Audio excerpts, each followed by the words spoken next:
जमाया। देवराज इंद्र फिर पहुंच गए गुरुदेव बृहस्पति। गुरुदेव आज वो फिर गया है तपस्या करने। गुरुदेव ने कहा अब कोई चिंता नहीं, अब कोई चिंता नहीं है। उसके पुत्र के रूप में भगवान का परम भक्त आ रहा है देवराज, अब कोई चिंता नहीं। लेकिन देवराज इंद्र है ना, इनको तपस्या करने से बहुत एलर्जी। कोई व्यक्ति तपस्या करता है, भगवान का भजन करता है, तो इंद्र का इंद्रासन कांपने लगता है। बृहस्पति जी के बार बार समझाने के बावजूद भी इंद्र नहीं माने और इंद्र ने जाकर के कयादु का अपहरण कर लिया। विचार किया कि दैत्य के तो दैत्य ही होगा, अपहरण कर लिया। कयादु का अपहरण करके ले जा रहे थे, रास्ते में दृष्टि नारद जी की पड़ गई।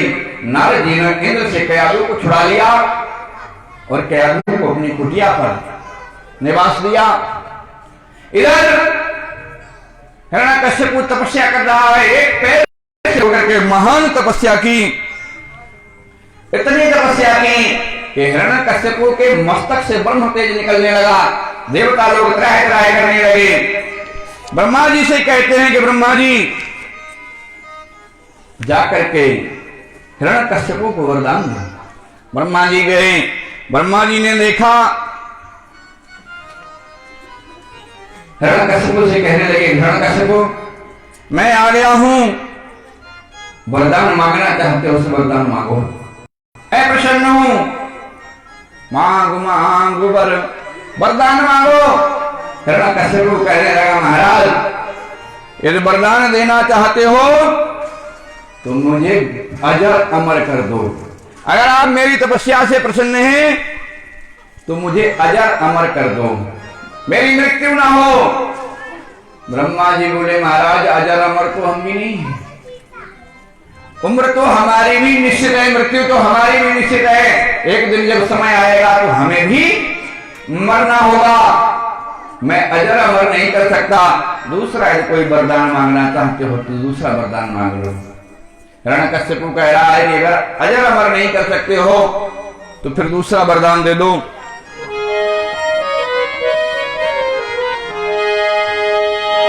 पूछे अधिक नहीं बस इतना ही, नीचे न मरूं पर न मरूं।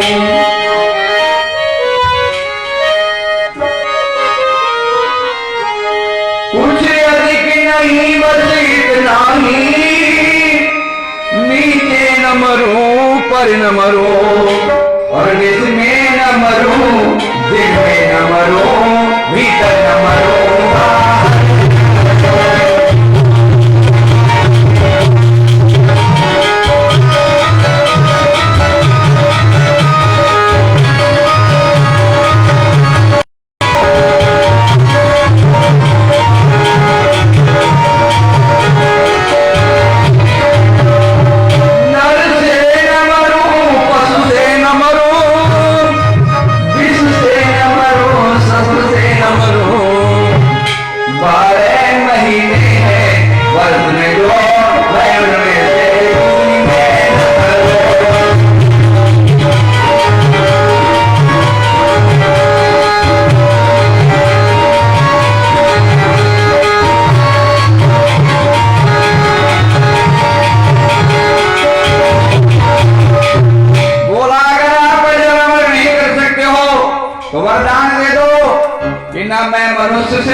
ना पशु से मरूं, ना घर के भीतर मरूं, ना घर से बाहर मरूं, ना दिन में मरूं, ना रात में मरूं, ना अस्त्र से मारा जाऊं, ना शस्त्र से मारा जाऊं, ना ब्राह्मणों के श्राप से मरूं।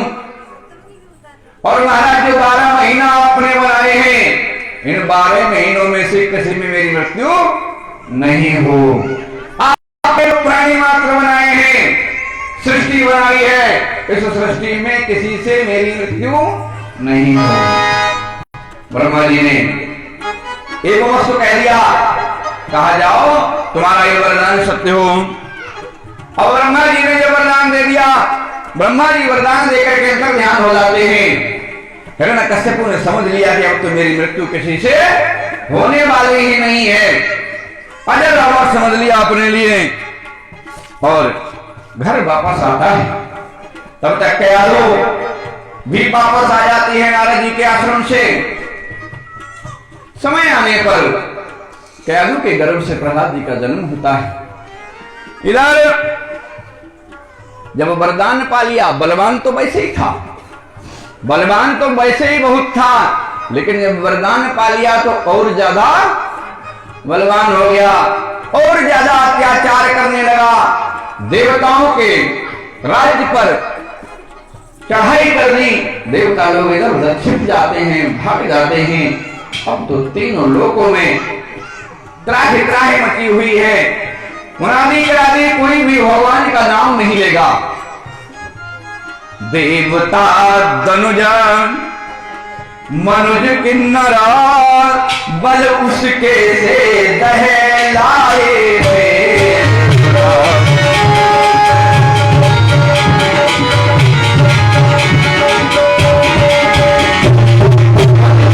किया उसने उनको जोश के सम्मुख आए।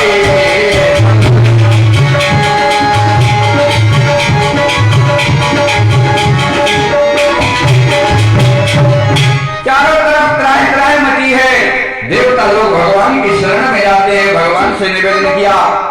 भगवान ने कहा, देवताओं चिंता मत करो, अब उसके घर में मेरा परम भक्त प्रहलाद जन्म ले चुका है और मैं प्रहलाद की रक्षा करने के लिए जरूर आऊंगा।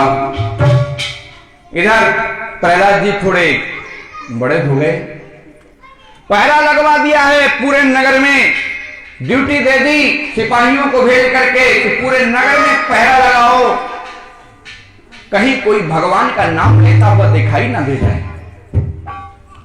बंधु प्रहलाद जी भी ड्यूटी दे रहे हैं। 5 वर्ष की अवस्था है। प्रहलाद जी नगर में भ्रमण करते हैं और भ्रमण करके देखते हैं कि कहीं कोई भगवान का नाम तो नहीं ले रहा। हिरण्यकशिपु ने सबको समझा दिया कि मैं ही भगवान हूं। एक दिन प्रहलाद जी नगर में भ्रमण कर रहे थे, हाथ में तलवार को लेकर घूम रहे हैं। एक कुम्हारिन की कुटिया थी, कुम्हारिन की कुटिया थी। प्रहलाद जी गली से निकल के जा रहे थे, कान में आवाज पड़ी कि कोई भगवान को पुकार रहा है। रो रही कुम्हारिन, और कुम्हारिन रो रो करके भगवान को पुकार रही थी। रहती थी उस राह में एक गरीब कुम्हार, सुनी वहां प्रहलाद ने हाहा भरी पुकार। कुम्हारिन रो रही है। कुम्हारिन ने आवा लगाया, जो मिट्टी के बर्तन पकाने के लिए आवा लगाया। किसी घड़े में बिल्ली के 4 बच्चे रखे हुए थे। धोखे से वो घड़ा हवा में लग गया और हवा में आग लग चुकी थी। कुम्हारिन रो रो करके पुकार रही थी कि हे प्रभु मेरी लाज रखो।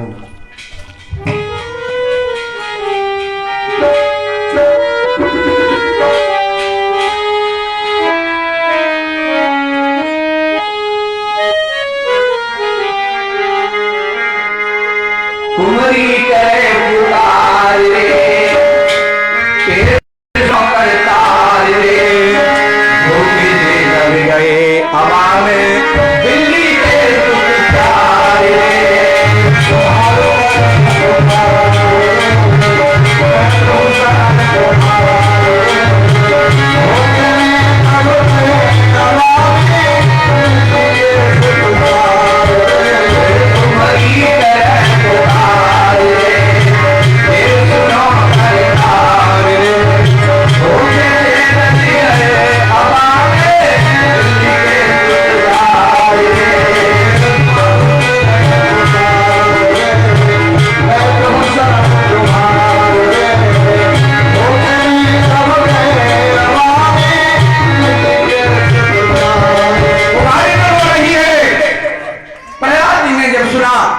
प्रहलाद जी अंदर पहुंच गए और तलवार निकाल करके कुम्हारिन से कह रहे हैं कि कुम्हारिन किसको पुकार रही है, किसका नाम ले रही है? तू मेरे पिता के शत्रु को पुकार रही है।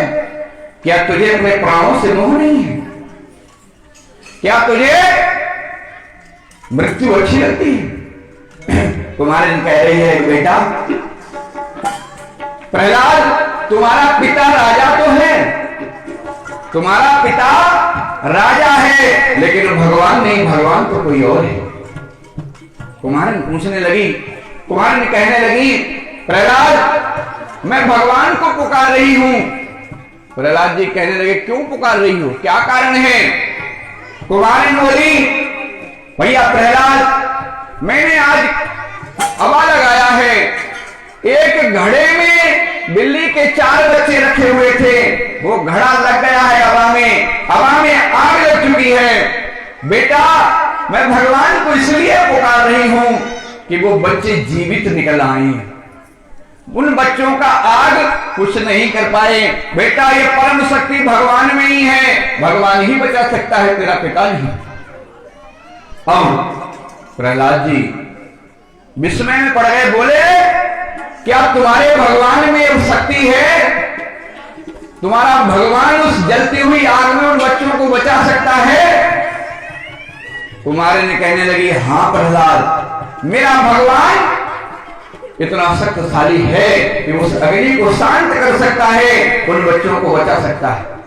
अब तो प्रहलाद जी बोले ठीक है, अब किस समय खोला जाएगा? कुम्हारिन कहने लगी प्रातः काल हवा खोला जाएगा, जब आग शांत हो जाएगी तब हवा खोला जाएगा। प्रहलाद बोले कुम्हारिन जब तक मैं नहीं आ जाऊं तब तक हवा नहीं खुलना चाहिए, मैं अपने सामने आकर के हवा खुलवाऊंगा। यदि बच्चे जीवित मिले तो मैं तेरा चेला बन जाऊंगा, मैं तेरे भगवान को भगवान मानने लगूंगा, और बच्चे मरे हुए मिले तो तुझे सूली पर चढ़वा दूंगा। जो हम बजाए हम गा रहे बजा दो अपनी मन ले जा। कुमरी करे पुकार रे, तेल सुनो करता रे, भूखे से डर गए हवा में बिल्ली के सुन जाए रे।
कुमारी भगवान को याद कर रही है, पूरी रात रोती रही है और भगवान को याद करती रही। पूरी रात उसकी रोते रोते बीती। अब सुबह का समय हुआ, सवेरा हुआ, प्रहलाद जी तलवार लेकर के आ गए और कुमारी से कहने लगे, कुमारी अब आवाज खोलो, अब देखते हैं कि बच्चे जिंदा हैं या मर चुके हैं। तेरा भगवान सच्चा है या मेरा पिता सच्चा है। अच्छा ये बताओ, कौन कौन चाहता है कि बच्चे जीवित निकल के आए? हाथ उठाओ। कौन कौन चाहता है कि लड़े से बच्चे जीवित निकल करके आए? सभी लोग सब चाह रहे हो तो हमारे साथ साथ सब गाना। अगर सब चाहते हो बच्चे जिंदा बच जाए तो सभी लोग गाना। हरि हरि गुण गाय रही तुम्हारी खोल पे जाके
इतने लाल करके आज तक तो कभी अबा पका ही नहीं।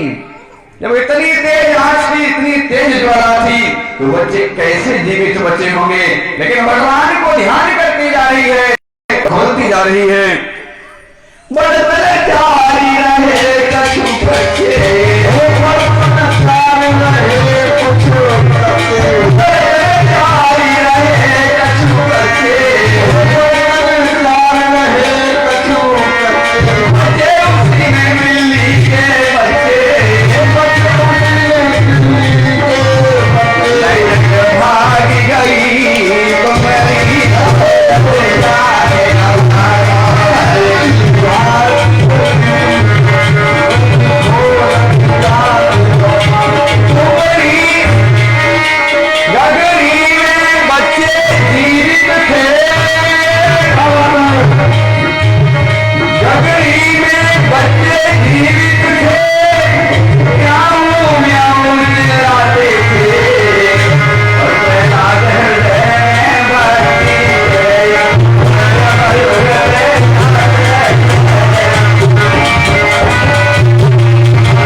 राम का रंग, पढ़ने लिखने आदि का बदल गया सब ढंग। अब उस तपते हुए हवा के बीच में जब देखा कि बिल्ली के बच्चे जीवित निकले हैं, विश्वास हो गया, तलवार फेंक दी और कुम्हारी के पैरों में गिर गए और कहने लगे, भैया आज से तू मेरी सच्ची है, तूने मेरी आंख खोल दी। वास्तव में मेरा पिता ईश्वर नहीं, वो तो अहंकारी जीव है, ईश्वर को कोई और ही है, उसकी सत्ता तो अलग है। अब प्रहलाद जी ने जो मन इधर उधर भटक रहा था, मन भगवान के चरणों में लगा दिया। प्रहलाद जी भगवान का ध्यान करने लगे, भजन करने लगे। एक दिन की बात, पिता हिरण्यकश्यप ने प्रहलाद को बुलाया और प्रहलाद को बुला करके गोद में बिठाया और पूछने लगे, प्रहलाद बेटा तुम बताओ कि तुम्हें सबसे ज्यादा अच्छा क्या लगता है, सबसे ज्यादा प्रिय क्या है? प्रहलाद जी बोले, पिताजी एक बात कहें क्या? बोले अगर बुरा नहीं मानो तो मैं अपने मन की बात बताऊं? बोले हाँ बताओ।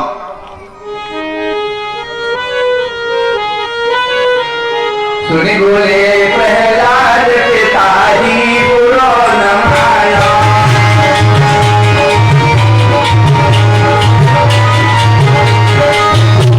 तो जग में भली बात जाई तो जाए।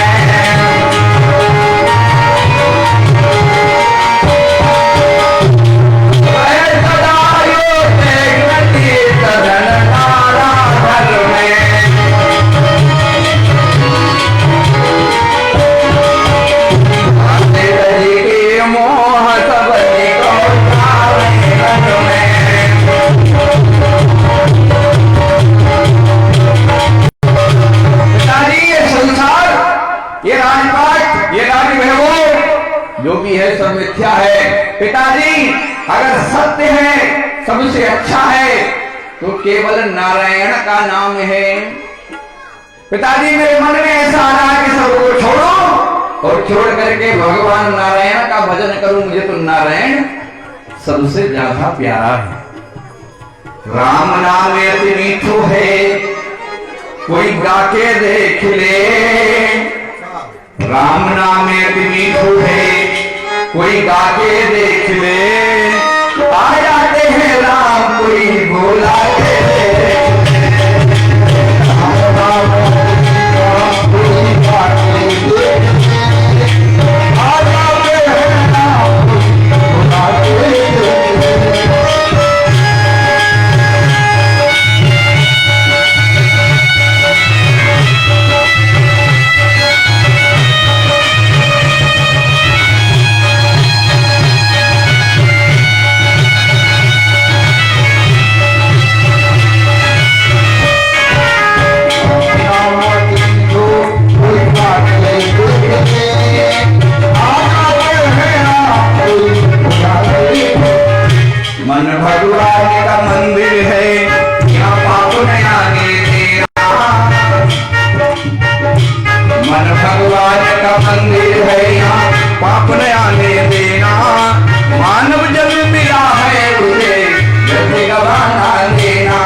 सुंदर है तो भगवान का नाम है, भगवान का भजन है।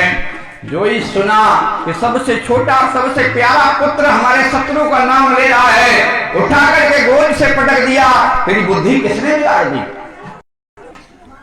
तुरंत महाराज शुक्राचार्य के पुत्र थे षंड और वर्ग, दोनों को बुलाया और बुला करके उन दोनों से कहा, इस प्रहलाद को ले जाओ अपने विद्यालय में, पाठशाला में ले जाओ, वहां इसको पढ़ाना, राजनीति ब्रह्मनीति सारे धर्म बताना, और ये जो राम नाम का इस पर रंग चढ़ा हुआ है इसको कैसे भी हो इसको हटाना। अब प्रहलाद जी पढ़ने के लिए विद्यालय में संध्या के साथ जाते हैं। गुरुजी पढ़ाई पढ़ा रहे हैं, लेकिन प्रहलाद जी तो दूसरी ही पढ़ाई पढ़ रहे हैं। गुरुजी समझा रहे हैं, बेटा प्रहलाद तू अपने पिता की बात को मान, लेकिन प्रहलाद जी नहीं समझ रहे हैं। एक दिन की बात, प्रहलाद जी कक्षा में सबसे बड़े थे। गुरुजी ने कहा, प्रहलाद मुझे कहीं काम से, किसी जरूरी काम से जाना है, आज तुम कक्षा के मॉनिटर हो, कक्षा में विद्यार्थियों को कोई किसी तरीके का कोई शैतानी कोई उपद्रव ना करे, आज तुम विद्यालय देखोगे। गुरुजी चले जाते हैं, प्रहलाद जी के ऊपर विद्यालय का कार्यभार सौंप गए। अब प्रहलाद जी ने सभी को बुलाया, सब विद्यार्थियों को बुलाया और कहने लगे, भैया आज तक तो हम लोग जो पढ़ाई पढ़ते थे वो कच्ची पढ़ाई थी, जो पढ़ाई छोटा बड़ा की हमने पढ़ी है वो कच्ची पढ़ाई थी। आज चले गए हैं तो हम तुमको सच्ची पढ़ाई पढ़ाएंगे, सच्ची पढ़ाई। कौन कौन पढ़ना चाहता है? सच्ची पढ़ाई कौन कौन पढ़ेगा? सब पढ़ने को। अच्छा, देखो पढ़ाई की आजकल बड़ी दुर्दशा है, आजकल पढ़ाई की बड़ी दुर्दशा है? पढ़ाई, एक विद्यालय में पढ़ाई चल रही थी, अचानक डिप्टी साहब आ गए मुआयना करने। डिप्टी साहब मुआयना करने आ गए, एक कक्षा में घुसे तो देखा इतिहास पढ़ाया जा रहा था। इतिहास पढ़ाया जा रहा था, डिप्टी साहब ने एक बच्चे को उठाया, खड़े हो, बोले हाँ बताओ। बोले क्या पढ़ रहे हो? बोले गुरुजी इतिहास पढ़ रहे हैं। बोले इतिहास पढ़ रहे हो तो ये बताइए शंकर जी का धनुष किसने तोड़ा? शंकर जी का धनुष किसने तोड़ा? बच्चा हाथ पैर कांप गए, बोले गुरुजी मैंने ना तोड़ा, मैंने नहीं तोड़ा है, इसने तोड़ा होगा। बच्चे आपस में लड़ गए, कलुआ उठ करके खड़ा हो गया, गुरुजी जो हमारे ऊपर इल्जाम लगा रहे तो जाइए तोड़ो। अब डिप्टी साहब चुप। डिप्टी साहब मास्टर साहब से पूछने लगे, मास्टर साहब क्या पढ़ा रहे हैं आप क्लास में, कक्षा में क्या पढ़ा रहे हैं? हाँ, बच्चे से हमने पूछा शंकर जी का धनुष किसने तोड़ा, तो ये आपस में लड़ रहे हैं। पता मास्टर साहब को भी नहीं था। मास्टर साहब बोले, डिप्टी साहब प्रिंसिपल साहब के ऑफिस में जाके देखो आप। क्यों? बोले प्रिंसिपल साहब के ऑफिस में हमारी 15 दिन की छुट्टी लिखी रखी है, 15 दिन मेडिकल छुट्टी पे थे, तबीयत खराब थी हमारी, हम छुट्टी पे चले गए थे, उसी बीच में किसी ने तोड़ दिया होगा, हमें नहीं पता, उसी बीच में किसी ने तोड़ दिया होगा। अब डिप्टी साहब प्रिंसिपल साहब के ऑफिस में गए, प्रिंसिपल साहब से पूछने लगे क्या पढ़ाई कराते हैं आप? क्यों, क्या हुआ? बोले हमने बच्चों से पूछा इतिहास की कक्षा में शंकर जी का धनुष किसने तोड़ा। बच्चे आपस में लड़ रहे थे, किसी को पता नहीं किसने तोड़ा। मास्टर साहब से जब पूछा तो मास्टर साहब ने कहा कि हमारी छुट्टी लिखी रखी, हम छुट्टी पे थे तब छूटा होगा। पता प्रिंसिपल साहब को भी नहीं था। प्रिंसिपल साहब बोले, डिप्टी साहब काय को चक्कर में पड़े हो? अरे जिसने तोड़ा होगा उसने तोड़ा होगा, आप तो ये चेक पर साइन कर दो, ये चेक पे साइन कर दो। हमारे विद्यालय में जो एक कमरा आया है अतिरिक्त कक्षा कक्ष, मैं उसके पैसे, उसके बाउचर पे आप साइन कर दो, पैसा निकल आएगा, जिसने तोड़ा होगा उसने तोड़ा होगा, बचा खुचा के बंदाई कर दिया जाएगा। तो भैया जा तो पढ़ाई की दुर्दशा है। गोविंद भगवान की, गुरुदेव भगवान की। लेकिन हमको लग रहा हमारे यहां ऐसा नहीं। हमारे इस उम्मेदपुर में ऐसी पढ़ाई नहीं है कि कई एक डिग्री कॉलेज हम देख रहे हैं। बड़ा अच्छा लग रहा है कि शिक्षा का प्रचार और प्रसार इतना है। महाराज प्रहलाद जी ने कहा, अब तक तुमने कच्ची पढ़ाई पढ़ी है, अब सच्चाई पढ़ो। और हम सब लोग प्रहलाद जी के द्वारा पढ़ाई में सच्ची पढ़ाई पढ़ते हैं। सभी विद्यार्थियों को बैठाला और सबसे कहा कि ताली बजाना, और हम सच्ची पढ़ाई पढ़ाएंगे। जो हम बोलना बोले वही बोलना। आज प्रहलाद जी सभी बच्चों को पढ़ाई पढ़ा रहे हैं।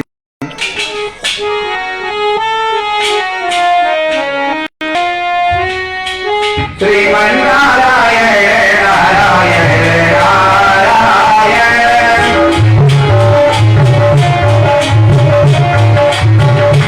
श्रीमन नारायण नारायण नारायण।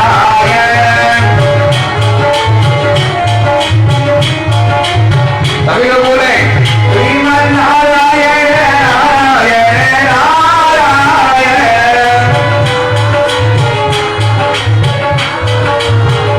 श्रीमन नारायण नारायण नारायण।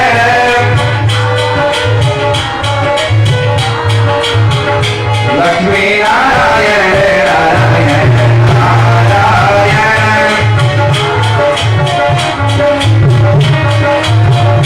श्रीमन नारायण नारायण नारायण।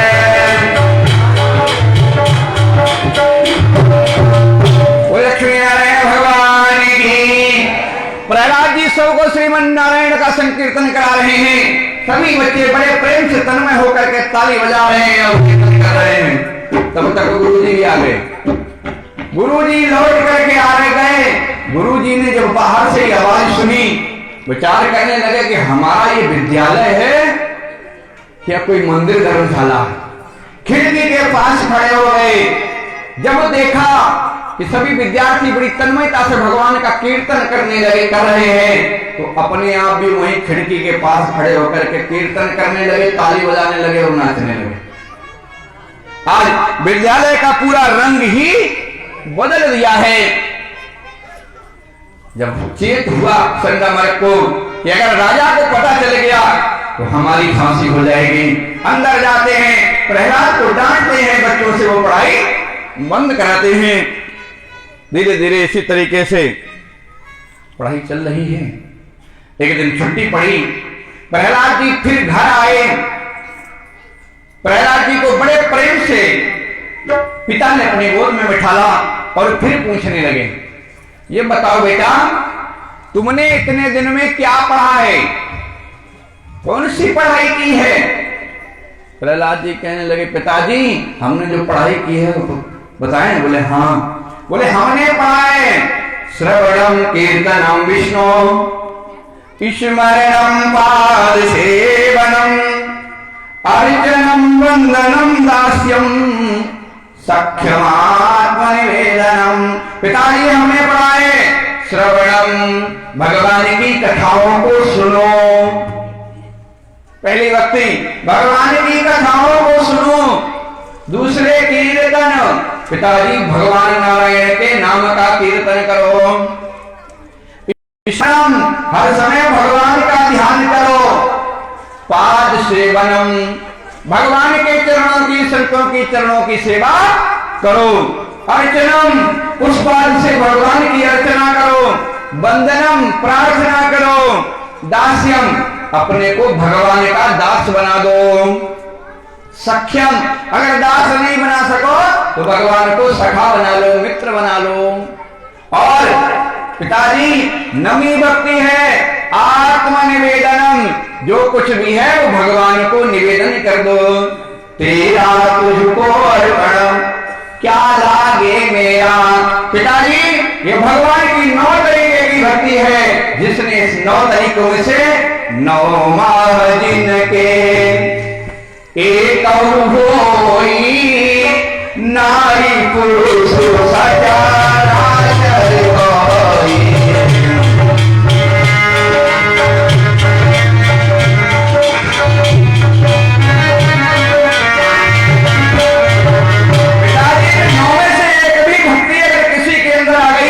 उसका कल्याण हो जाएगा। अब तो और ज्यादा जल बन गया, पटक दिया, तुरंत संडामर को बुलाया और पूछने लगा इसकी बुद्धि किसने बिगाड़ी है? ये मेरे शत्रु का जो नाम ले रहा है ये पाठ किसने पढ़ाया है? संडामर कहने लगे, बोले राजन इसको पढ़ाने की आवश्यकता नहीं है, तो गर्भ से ही पढ़ करके आया है। हमने बहुत प्रयत्न किया लेकिन हम इसको नहीं भुला सके।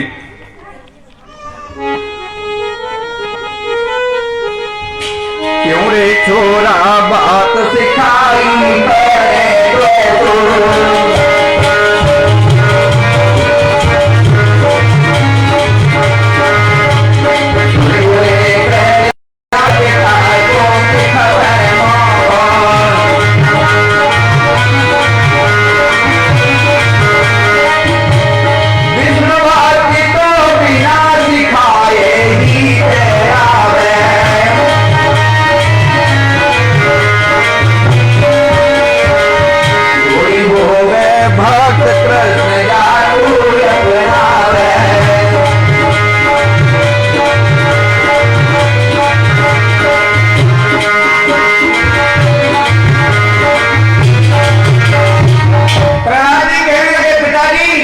हमें किसी ने नहीं सिखाया।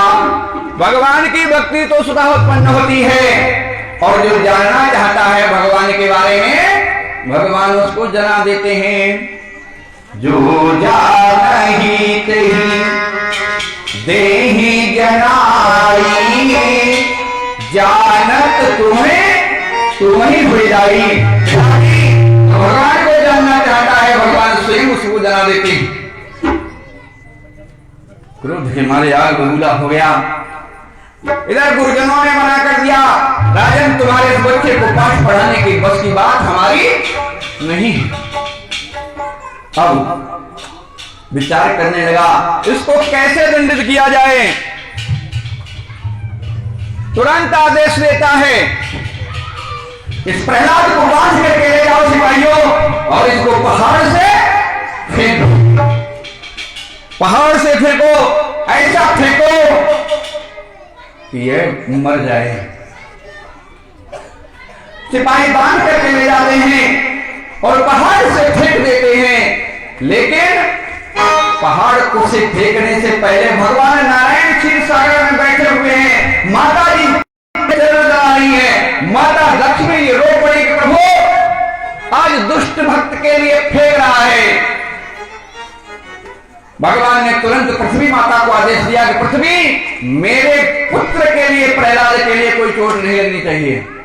माता स्वयं फूलों की सेज बना देती है, प्रहलाद के कोई चोट नहीं लगी। प्रहलाद राम नाम लेते हुए वापस आ गए।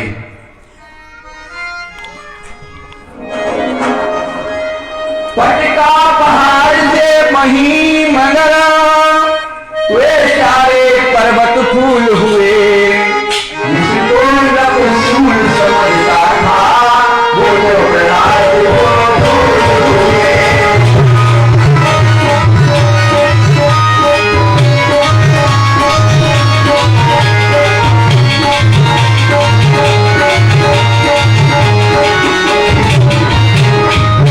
जब प्रहलाद को पहाड़ से पटकने से कुछ नहीं हुआ, तुरंत आदेश देता है कि इसको ले जाओ समुद्र में डुबा दो, समुद्र में डुबाओ। और सिपाही समुद्र में डुबाने के लिए जा रहे हैं। भगवान ने तुरंत सब लक्ष्मी जी से कहा, लक्ष्मी अब तुम्हारे मायके की बारी है, क्योंकि लक्ष्मी जी समुद्र से प्रकट हुई।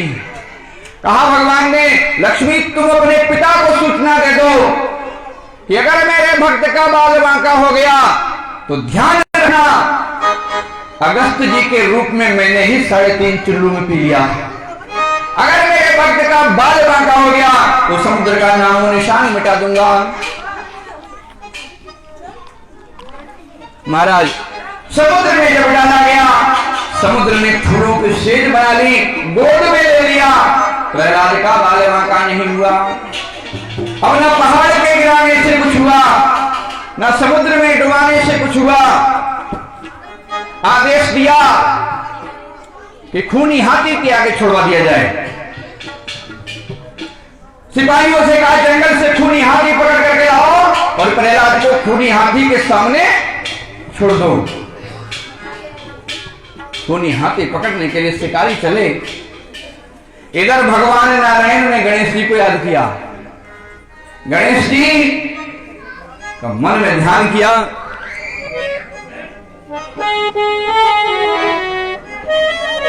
जय जय गणेश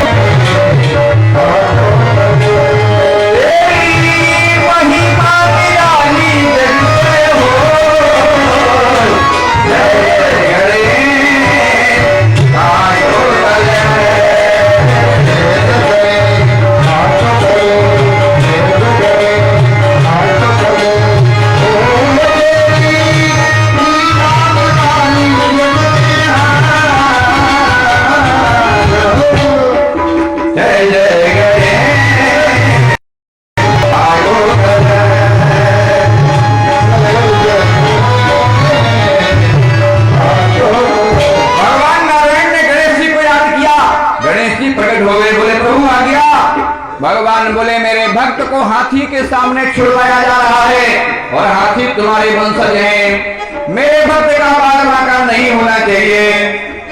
भगवान गणेश स्वयं एक विकराल हाथी का रूप धारण करके और उसी जगह आ गए जहां पर सिपाही हाथी को पकड़ने के लिए आए। भगवान गणेश स्वयं सिपाहियों की पकड़ में आ गए। गणेश जी को सिपाही लेकर के चले, चिंगार ले जा रहे हैं। प्रहलाद जी को खूनी हाथी के सामने छोड़ा गया। प्रहलाद जी समझ गए भगवान आए हैं। प्रहलाद जी प्रणाम करते हैं। हाथी इतनी तेजी से चिंगार मार करके दौड़ा, लोग समझ रहे हैं कि प्रहलाद को अब पटका अब कुचला। हाथी ने प्रहलाद को सूंड में लपेट लिया। सूंड में लपेट करके जब ऊपर उठाया तो लोग समझ रहे हैं कि अब पटकेगा, लेकिन हाथी ने प्रहलाद जी को अपने सिर पर बिठा लिया। सिर पर बिठा करके नगर में भ्रमण कराया और ला करके छोड़ दिया। अब प्रहलाद जी हाथी से जब नहीं मरे, हाथी से भी कुछ नहीं हुआ, तब आदेश दिया कि जाओ जंगल से सबसे ज्यादा जो जहरीला सर्प हो उस जहरीले सर्प को पकड़वाओ और जहरीले सर्प की आगे प्रहलाद को छोड़ दो। प्रहलाद को काले कोठरी में बंद कर दिया गया। सपेरे जाते हैं, जंगल में जाकर के मीन बजाते हैं। इधर भगवान नारायण ने कहा किससे, जिनकी सैया पर लेटे हुए हैं शेषनाग जी से, बोले शेषनाग मैं तुम्हें गरुड़ से बचाए हुए हूं। अगर अपनी खैरियत चाहते हो तो मेरे भक्त का बाल बांका नहीं होना चाहिए। तो शेषनाग जी पहले से पहले आगे भयंकर नाग का रूप धारण किए और सपेरों के आगे आ गए। सपेरों ने शेषनाग जी को पकड़ा, लेकर के आए, दरबार में दिखाया। देखो महाराज हम बहुत बड़ा जहरीला सर्प पकड़ करके लाए। हिरण्यकश्यप कहने लगा अच्छा ये बताओ सर्प जहरीला तो है। शेषनाग जी और फुसकार मारने लगे, बोले बताओ सर्प जहरीला है, कहीं इसका दांत वांत तो नहीं तोड़ दिया है। सपेरा बोले महाराज मुंह में उंगली दे के देख लो। अब सांप के मुंह में उंगली कौन दे। काले कोठरी में सर्प को छोड़ा गया। प्रहलाद जी काले कोठरी में बंद हैं। प्रहलाद जी ने देखा कि मेरे श्यामली प्रभु का दर्शन हो रहा है। प्रणाम किए। शेषनाग जी से प्रहलाद जी को लिपट जाते हैं और प्रेम करते हैं। भगवान नारायण का कीर्तन हो रहा है।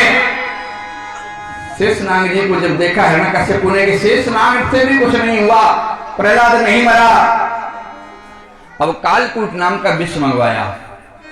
कालकूट नाम का विष बहुत बड़ा तीक्ष्ण विष होता है, बहुत तेज विष होता है। कालकूट विष के कटोरे को मंगवाया और प्रहलाद की माता कयाधु के हाथ में दिया और कयाधु से कहा कयाधु पुत्र का मोह छोड़ दो, अगर तुम सच्ची पतिव्रता हो, तुम हमारी अर्धांगिनी हो, तो मेरी आज्ञा का पालन करो। ये जहर तुम्हें अपने हाथों से पुत्र को पिलाना है। बंधुओं, विचार करो, वो मां जिसके हाथों से पुत्र को जहर दिया जाएगा, क्या बीत रही होगी। लेकिन पति की आज्ञा, रो रही है, हाथ में कटोरा है, कटोरे को लेकर के रो रही है। तब तक प्रहलाद जी आ जाते हैं। प्रहलाद ने देखा मां रो रही है, मां से पूछने लगे प्रहलाद, मैया मैया मैया जल्दी बदला, क्यों कर ये नीर बहाया है, क्यों बिलख रही मेरी मैया, तेरा लाल में आया है।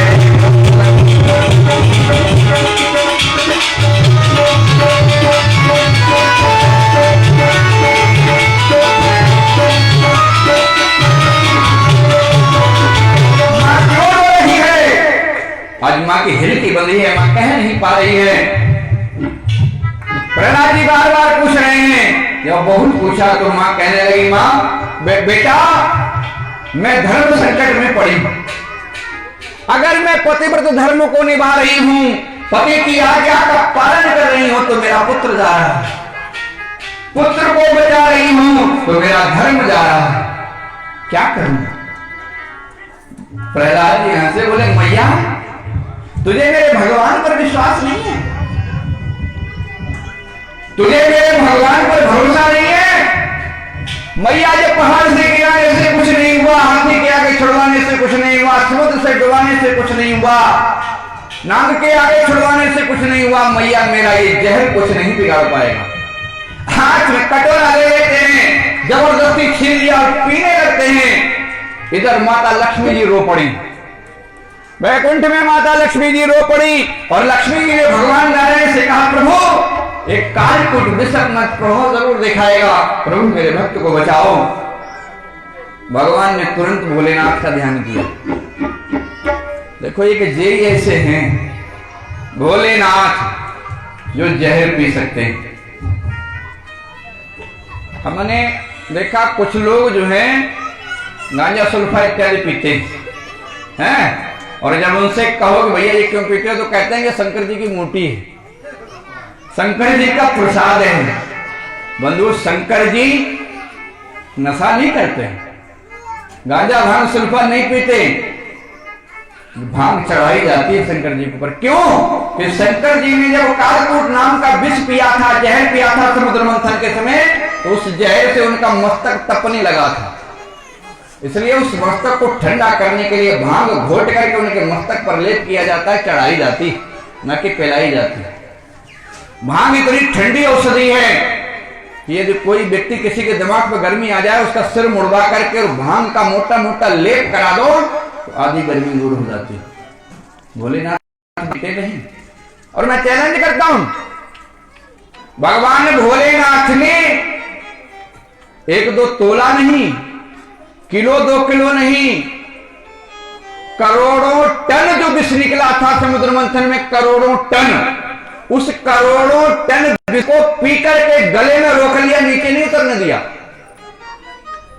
आज जो लोग कहते हैं कि हम शंकर जी की बूटी पी रहे हैं, शंकर जी के भक्त हैं, मैं चैलेंज करता हूं कि पूरी जिंदगी उनकी गुलामी करूंगा, पूरी जिंदगी उनके पैरों की सेवा करूंगा, एक घूंट जल पी करके गले के अंदर रोक ले, 1 मिनट नहीं रोक सकते। और कहते हैं कि हम भगवान के पुजारी हैं, शंकर उनकी बूटी पीते। बंधुओं, जहर कोई पी सकते हैं तो भगवान भोलेनाथ हैं। महाराज भगवान नारायण ने भोलेनाथ को याद किया, प्रभु मेरा भक्त जहर पीने जा रहा है, रक्षा करो। भगवान भोलेनाथ तुरंत एक चींटी का रूप धारण करके उस कटोरे में प्रकट हो गए। प्रहलाद कटोरा होठों से लगाए हैं और वो जहर सब भोलेनाथ पी गए। कटोरा खाली हो गया, जहर पी गए, प्रहलाद का बाल बांका नहीं हुआ। हिरण्यकश्यप आया और कयाधु से पूछने लगा, कयाधु कहीं ऐसा तो नहीं पुत्र के मुंह में तूने कटोरा बदल दिया हो?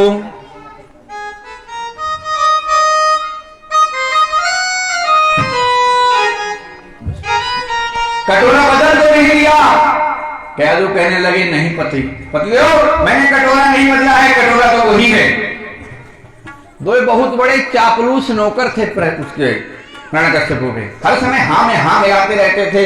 वो चापलूस नौकर आए और बोले महाराज हो सकता है कि आप ने बदल दिया हो, इसको चेक करके देखा जाए, इसको चेक करके देखा जाए।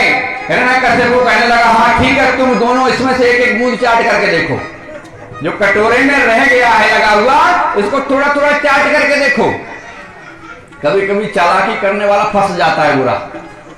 आदेश दे दिया, अब राजा के आदेश को टाल नहीं सकते, तो जो कुछ थोड़ा बहुत लगा था उंगली से लिया और जैसे ही जीभ पे लगाया दो के दोनों जय जय सीताराम, दोनों के प्राण पखेरु उड़ जाते हैं।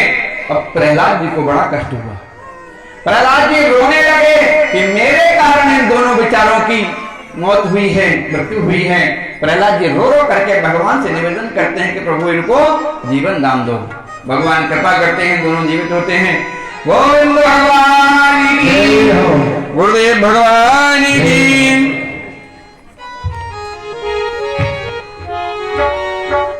सारे अत्याचार करा गया दुष्ट जौहारा,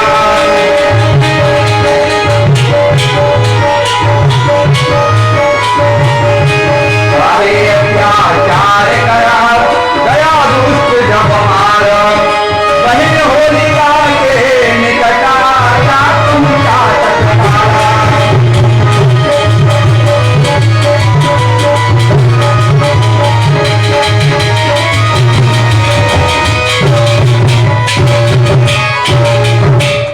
जब सब अत्याचार करके हार गया, प्रहलाद का बाल बांका नहीं हुआ, तो उसकी एक बहन थी जिसका नाम था डुंडा, जिसको लोग होलिका भी कहते हैं। होलिका ने तपस्या करके ब्रह्मा जी से वरदान प्राप्त किया था, एक चीर प्राप्त किया था कि इस चीर को ओढ़ करके अग्नि में प्रवेश कर जाएगी तो वो जलेगी नहीं। होलिका के पास पहुंचा, होलिका को सारी बात बताता है। होलिका आती है, माघ पूर्णिमा के दिन होलिका आई और होलिका ने कहा भैया बहुत सी लकड़ी की व्यवस्था की जाए, ईंधन की व्यवस्था की जाए, और मैं इस चीर को ओढ़ करके तेरे पुत्र प्रहलाद को अपनी गोद में लेकर के अग्नि में बैठूंगी। चीर के प्रभाव से मैं जिंदा बच जाऊंगी, लेकिन तेरा पुत्र जल करके भस्म हो जाएगा। आदेश हो गया, 1 महीने तक लकड़ी ईंधन इकट्ठा किया गया, अटंबार लग गया। फाल्गुन की पूर्णिमा का जब समय आया, होलिका अपने चीर को लपेटती है। चीर को लपेट करके होलिका प्रहलाद को गोद में लेकर उस लकड़ी के ढेर पर बैठ जाती है। लकड़ी के ढेर पर बैठ गई और आदेश दिया कि आग लगा दी जाए। बैठी ओढ़ी के चुनरिया लाल होलिका,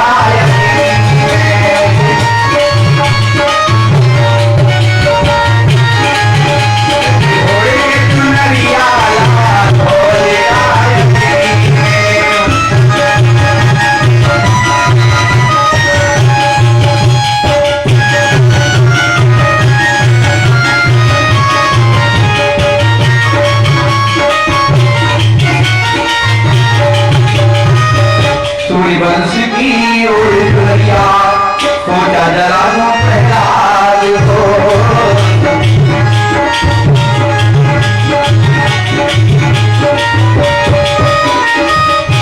मन जीती का बहु न हुई, प्रभु जीती सो हुए।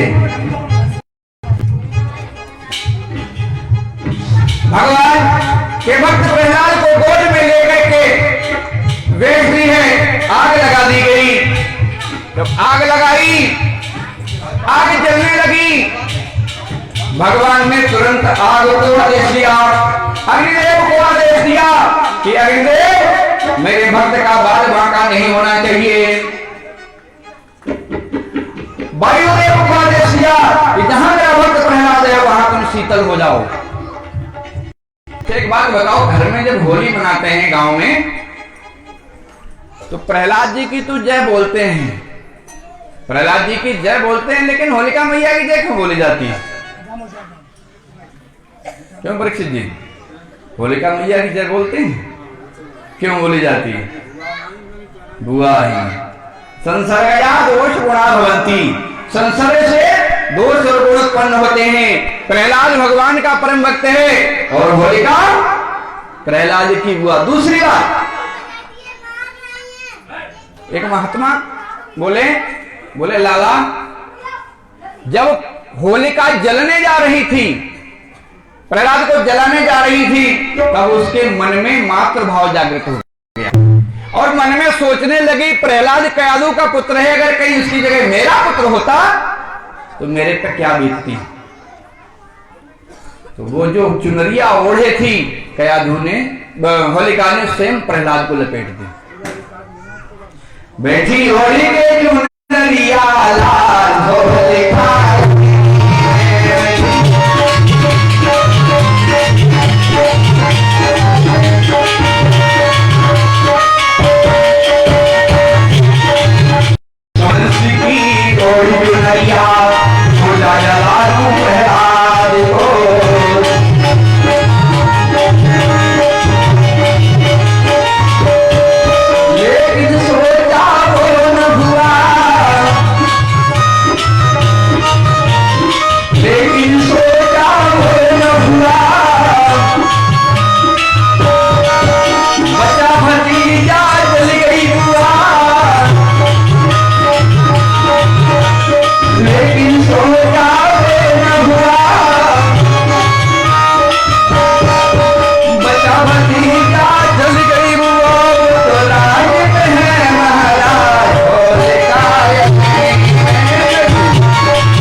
होलिका जल करके भस्म हो जाती है और प्रहलाद जी भगवान काम लेते हुए नारायण नारायण करते हुए उस अग्नि से निकल करके वापस आ गए।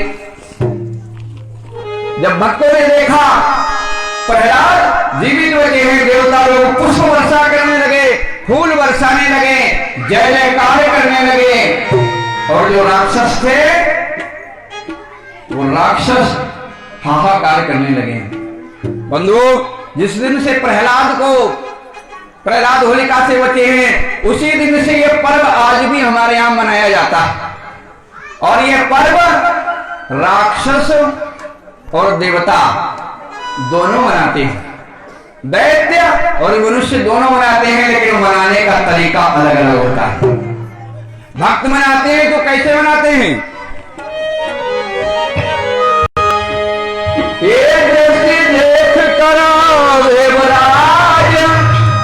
भक्त पर रंग बरसाने लगे, इस ओर क्रोध से मिस्टर गणा कीचड़ धूल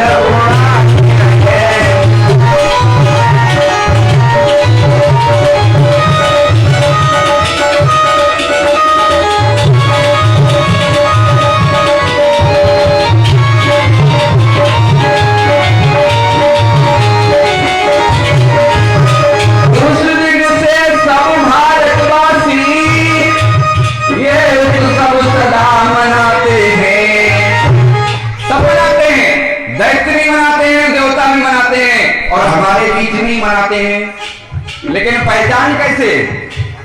अगर हमारे बीच में दोनों मना रहे हैं तो हम उनकी पहचान कैसे करते हैं कि कौन भक्त हैं, कौन देवता हैं और कौन दैत्य हैं, कौन राक्षस है, कौन मनुष्य हैं? उस त्योहार में पहचान कैसे होती है?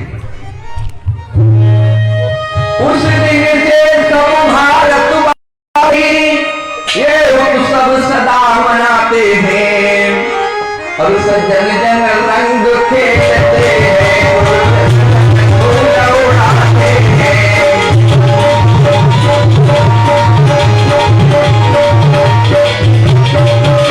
जो सज्जन हैं, भक्त हैं, वो पुष्प वर्षा करते हैं, अबीर गुलाल लगाते हैं, रंग उड़ाते हैं, और जो दुष्ट हैं वो दारू पीते हैं और दारू पीकर कीचड़ लपेटते हैं, कीचड़ उड़ाते हैं। भक्तगण पूजन करते हैं, मिलते हैं गले भाइयों से मिलते हैं।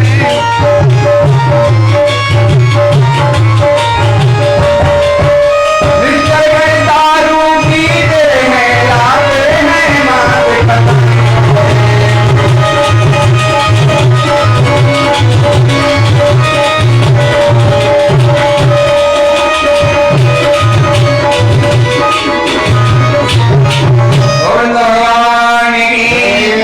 इस प्रकार से दोनों ही इस पर्व को मनाते हैं। अब देखा हिरण्यकश्यप ने के प्रहलाद होलिका से भी नहीं जला। प्रहलाद को सामने खड़ा करता है और सामने खड़ा करके पूछने लगा, प्रहलाद बता तेरा भगवान कहां है? भगवान ने कहा, पिताजी मेरा भगवान तो हर जगह हर शय मख्फी और रोशन है। मोहम्मद साहब ने कुरान में लिखा है कि हर शय मख्फी और रोशन है, मेरा भगवान तो जर्रे जर्रे में है। अणुयाम मैं तो वहीयाम, वो तो कहने में आप कहे। एक लाल खंबा कराया गर्म करा करके और पूछने लगा, क्या तेरा भगवान इस खंबे में भी है? प्रहलाद जी बोले, हाँ मेरा भगवान इस खंबे में भी है। अब प्रहलाद जी ने कह तो दिया कि मेरा भगवान इस खंबे में है, लेकिन प्रहलाद जी के मन में शंका हो गई कि खंबा बहुत गर्म है और मैंने बता दिया भगवान इसमें है, तो कहीं मेरा भगवान जल न जाए, मेरा भगवान कहीं जल न जाए। भगवान ने प्रहलाद के विश्वास को रखने के लिए एक छोटी सी चींटी का रूप बनाया और रेंगने लगे।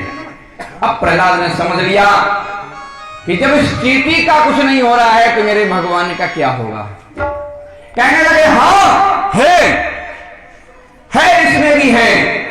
जो इस छोटा कि इसमें भी है, तलवार खींचता है और तलवार खींच कर उस खंबे पर जोरदार तलवार का प्रहार किया। खंबा जोर सी आवाज करता है, खंबा फट जाता है और भगवान प्रकट हो जाते हैं।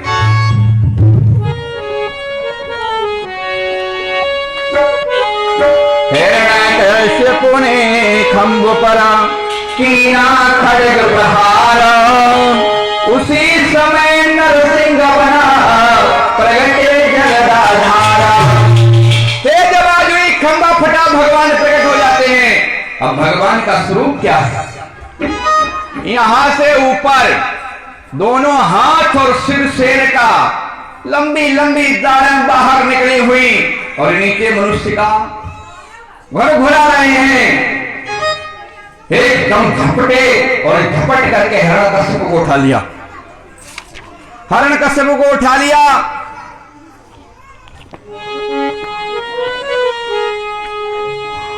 प्रगटे हो करत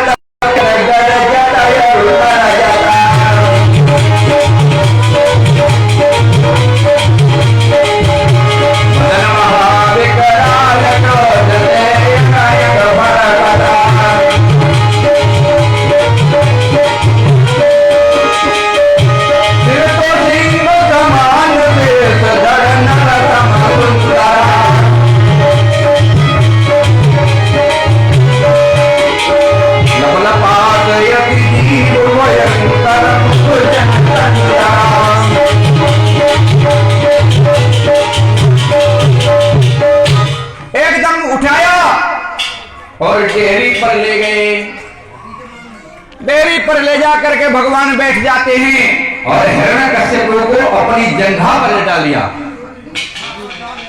जंघा पर लेटा लिया और हिरण्यकश्यप से पूछने लगे, हिरण्यकश्यप तूने ब्रह्मा जी से जो वरदान मांगा था कि मैं मनुष्य से नहीं मरूं और ना पशु से मरूं, बता मैं मनुष्य हूं कि पशु हूं? हिरण्यकश्यप बोला, ना तो मनुष्य हो ना पशु हो, तुम तो मिक्सचर हो, आधे पशु हो आधे मनुष्य। बोले बताओ ब्रह्मा जी की सृष्टि में दूसरा ऐसा कोई जीव तूने देखा है? बोले आप ब्रह्मा जी की सृष्टि में नहीं हो। कहने लगे, अच्छा ये बता तू घर के बाहर है कि भीतर है? डेयरी बाहर होती है कि भीतर? क्यों? डेयरी जो है वो घर के बाहर मानी जाएगी कि भीतर? न बाहर न भीतर। बोले मैं डेहरी पे हूं, न बाहर हूं न भीतर हूं। भगवान बोले अच्छा ये बता तू ऊपर है कि नीचे है? कहने लगा प्रभु न ऊपर हूं नीचे हूं, मैं तो तुम्हारी गोद में। भगवान ने अपने नाखून दिखाए, बोले ये बता ये अस्त्र हैं कि शस्त्र हैं? कहने लगा प्रभु नहीं ये अस्त्र है नहीं ये शस्त्र है। बोले ये बता मेरे नाखून जीवित है कि निर्जीव है? कहने लगा प्रभु न ये निर्जीव है न जीवित है। अच्छा तू ये बता कि इस समय दिन है कि रात है? न दिन ही न दिन था न रात थी, संध्या का समय। बोले प्रभु ये तो संध्या का समय है। ब्रह्मा जी ने जो तुझे वरदान दिया है सब सत्य है? बोले हाँ है। बोले ये बताओ ब्रह्मा जी के बनाए हुए 12 महीनों में से कोई महीना? कहने लगा प्रभु जी तो आपने बना लिया लौंद का महीना। 12 महीनों से अलग 13वां लौंद का महीना। अब भगवान हिरण्यकश्यप के सीने को फाड़ने लगे, पेट को फाड़ने लगे, नाखूनों से पेट फाड़ रहे हैं। हिरण्यकश्यप हंस रहा है, हिरण्यकश्यप हंस रहा है। भगवान पेट फाड़ रहे हैं, हिरण्यकश्यप हंस रहा है। भगवान बोले ये बता मैं तेरा पेट फाड़ रहा हूं तू हंस रहा है? अरे कोई मर रहा हो पीड़ा हो तो रोएगा कि हंसेगा? तू हंस रहा है, क्यों हंस रहा है? हिरण्यकश्यप को कहने लगा प्रभु अपनी मूर्खता पर हंस रहा है। क्यों? बोले ब्रह्मा जी से वरदान पाने के बाद मैंने समझ लिया था कि मैं अजर अमर हूं। ये छाती जो आज नाखूनों से फाड़ी जा रही है इस पर सुदर्शन चक्र फेल हो गया। सुदर्शन चक्र का जब नारायण ने प्रहार किया सुदर्शन चक्र फेल हो गया। इंद्र का वज्र टेढ़ा पड़ गया, भोलेनाथ का त्रिशूल वापस चला गया। तब इस छाती को खुरेच नहीं आई। मैं समझने लगा कि मैं तो अजर अमर हूं। प्रभु इसी मूर्खता पर हंस रहा हूं कि जहां वज्र फेल हो गया, जहां सुदर्शन फेल हो गया, जहां त्रिशूल फेल हो गया, वही छाती आज नाखूनों से फाड़ी जा रही है।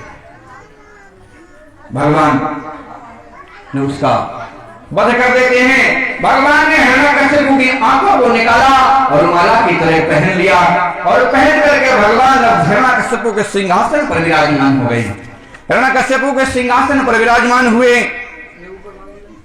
बहुत ही क्रोध में है। हिरण्यकश्यप को वध करने के बाद भगवान बहुत क्रोध में हैं। क्रोध के हमारी आंखों से अंगारे निकल रहे हैं, जीभ लपलपा रहे हैं। देवताओं ने विचार किया कि भगवान अगर इसी तरीके से क्रोध में रहे तो महाप्रलय हो जाएगी। देवता लोग जाते हैं भगवान को प्रणाम करने के लिए, दूर से दंडवत प्रणाम करते हैं। जो ही भगवान ने हुंकार मारा सब देवता भाग गए। अब विचार करने लगे देवता लोग कि भगवान का क्रोध कैसे शांत हो।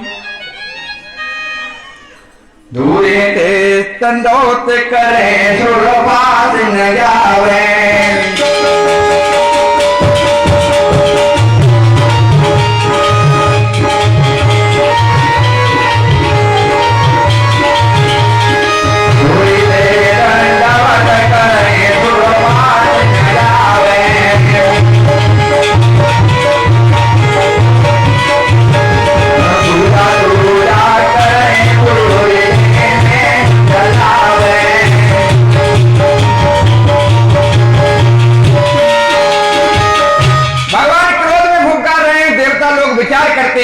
कि अगर भगवान इसी तरह क्रोध में रहे तो महाप्रलय आ जाएगी।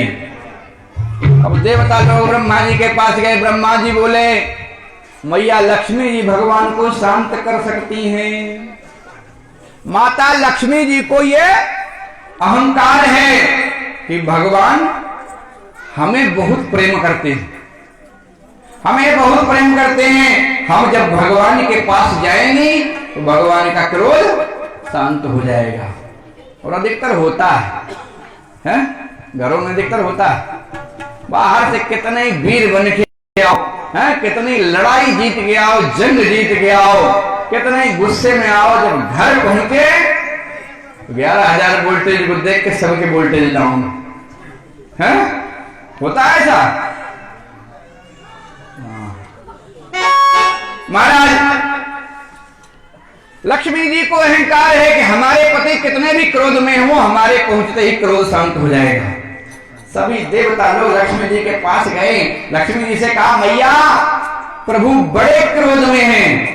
लक्ष्मी जी बोले तो का होगा, हम अभी चल रहे हैं, हमें देखते ही सब क्रोध भाग जाएगा।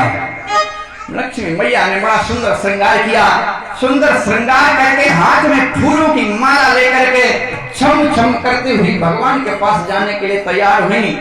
छम छम करती हुई जा रही है। जैसे ही उस सिंहासन के निकट पहुंची, माला भगवान को पहनाने चाहती हैं। माला जैसे ही उठाई, भगवान को पहनाना चाह रही, भगवान ने एक पंजा चलाया, जोर से बात करी, कोई पंजा चलाया, माला हाथ से छूट पड़ी और भाग खड़ी हुई, बोली दे हमारे पति आए। आ गई, सब अपनी सुंदरता, सब अपने प्रेम का अहंकार चूर चूर हो गया। अब नारद जी आ गए और नारद जी ने आकर के प्रहलाद से कहा, प्रहलाद भगवान के क्रोध को शांत कर सकते हो तो तुम ही कर सकते हो। प्रहलाद जी, भगवान बच्चे को बाप से डर नहीं होता, बाप कितने भी क्रोध में हो बच्चे को डर नहीं होता। भगवान के पुत्र प्रहलाद भगवान को जाकर के जैसे ही दंडोत किए, भगवान ने प्रहलाद को उठाया और उठा करके अपनी गोद में बिठा लिया, गोद में बिठा लिया। भगवान की गोद में प्रहलाद बैठे हुए हैं। प्रहलादं प्रेषयामास ब्रह्मावस्थितमन्तिके तात प्रसन्नोपाय सपित्रे उपकं प्रभो। आज प्रहलाद को भगवान चाटने लगे और भगवान की आंखों से झरझर आंसू निकलने लगे। प्रहलाद से कहते हैं कि प्रहलाद मुझे आने में बड़ी देर हो गई, मुझे क्षमा कर दो। भगवान स्वयं प्रहलाद से क्षमा मांगते हैं, बेटा तुमने मेरे कारण बहुत कष्ट सहे हैं, मुझे क्षमा कर दो। भगवान प्रहलाद को प्रेम करते हैं और बहुत ज्यादा प्रेम करके प्रहलाद को हिरण्यकश्यप के राज सिंहासन पर बैठाया, हिरण्यकश्यप का राज दिया। हिरण्यकश्यप का राज देने के बाद भगवान जाने लगे। प्रहलाद से कहा, प्रहलाद कोई वरदान मांगना चाहते हो तो वरदान मांग लो। प्रहलाद जी बोले, प्रभु आप जा तो रहे हो, ऐसा करो हमारे जितने भी पाप कर्म हैं वो सब क्षमा हो जाएं, मेरे पिता की अधोगति ना हो। भगवान बोले, तेरे जैसा भक्त जिस घर में हो जाता है उसमें अधोगति नहीं होती। एक महात्मा कह रहे थे, बोले प्रहलाद जी को वरदान देकर के भगवान जब जाने लगे तो प्रहलाद जी ने कहा, प्रभु हमारे जितने भी नगर निवासी हैं उन सबको वैकुंठ ले चलो, उन सबको वैकुंठ ले चलो। भगवान बोले, अच्छा ठीक है, पूछ के आओ कौन कौन वैकुंठ चलना चाहता है। कितने लोग ऐसे हैं जो वैकुंठ जाना चाहते हैं, हाथ उठाओ। कौन कौन जाना चाहता है? एक दूसरे को जबरदस्ती हाथ उठवाना चाह रहे, तुम हाथ ना उठो। बाबा जी जाएंगे। प्रहलाद जी ने कहा, प्रभु हमारे सभी नगर निवासियों को वैकुंठ ले चलो। भगवान बोले, ऐसा करो तुम नगर में जाओ और पूछ के आओ कौन कौन चलना चाहता।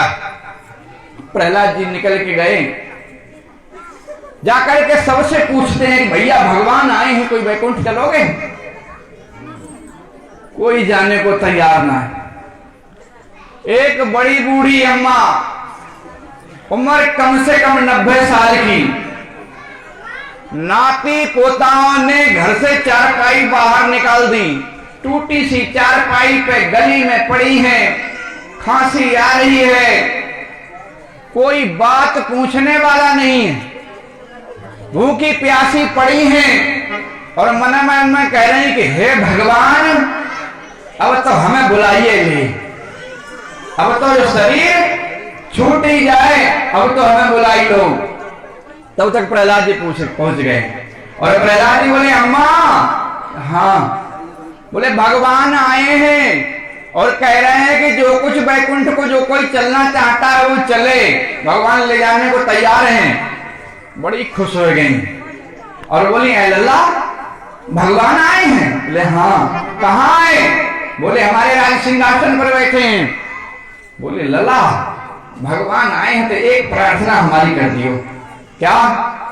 बोले भगवान से हमारी प्रार्थना कर दियो, हम चलते तो हम शरीर से बहुत दुखी हैं, हम चलते तो, लेकिन भगवान से प्रार्थना कर दियो हमारे ये पंथी को ब्याह हो जाए जल्दी तब चलेंगे। नहीं नहीं, आगे जाते हैं प्रहलाद जी तो एक सुवरिया गली में चल रही है, लोग डंडा मार रहे हैं, उसको तिरस्कार कर रहे हैं, भगा रहे हैं। प्रहलाद जी ने उससे कहा सुकरी मैया भगवान आए हैं क्या, बैकुंठ को चलोगी? कहने लगी प्रहलाद जी चलेंगे, हम तो यहाँ बहुत दुखी हैं, लोग हमको मारते हैं, पीटते हैं, भगाते हैं, हमारा अपमान करते हैं, हम चलेंगे। प्रहलाद जी के साथ साथ चल दी। कुछ दूर चली और कुछ दूर चलने के बाद प्रहलाद जी से पूछा, प्रहलाद हाँ? बोले जब बताओ, हमने सुना है कि बैकुंठ में लोग जो रहने वाले हैं वो मलमूत्र नहीं करते हैं, जो बैकुंठ में रहते हैं वो मलमूत्र नहीं करते हैं। प्रहलाद जी बोले हाँ ये तो बात सही है, बैकुंठ में जो लोग रहते हैं वो मलमूत्र नहीं करते हैं, गंदगी नहीं करते हैं। कहने लगी प्रहलाद जी हम चलें तो वहां लोग मलमूत्र ना करते तो हम खाएगा। अर्थात प्रहलाद जी को कोई भी साथ जाने वाला नहीं मिलता है। प्रहलाद जी वापस आ गए। गोविंद भगवान की, भगवान प्रहलाद का राज्याभिषेक करके अंतर ध्यान हो जाते हैं। प्रहलाद काफी समय तक राज करते। गोविंद भगवान की। एक भजन सुना दो।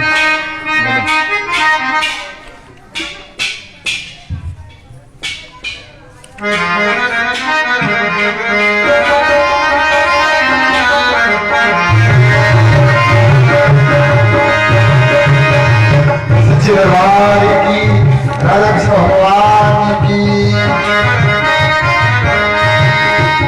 तुम्हारी याद में मोहन पड़े जीने के लाले हैं, कलेजा चीर कर देखो बड़े सीने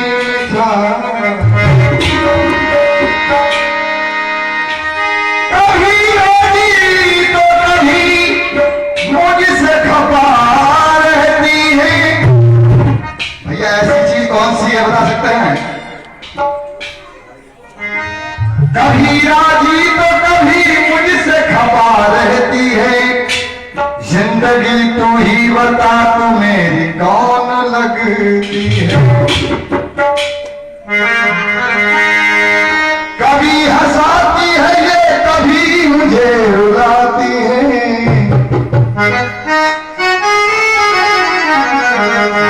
कितना बता दे तू मेरी कौन लगी।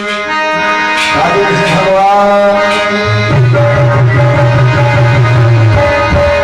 विरह की वेदना में सखियां बेचैन रहती हैं, तड़पती हैं वो डरती हैं रो रो कर ये कहे।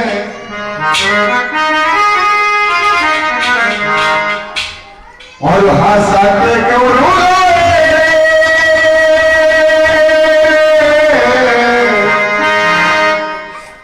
बना के क्यों भिगारे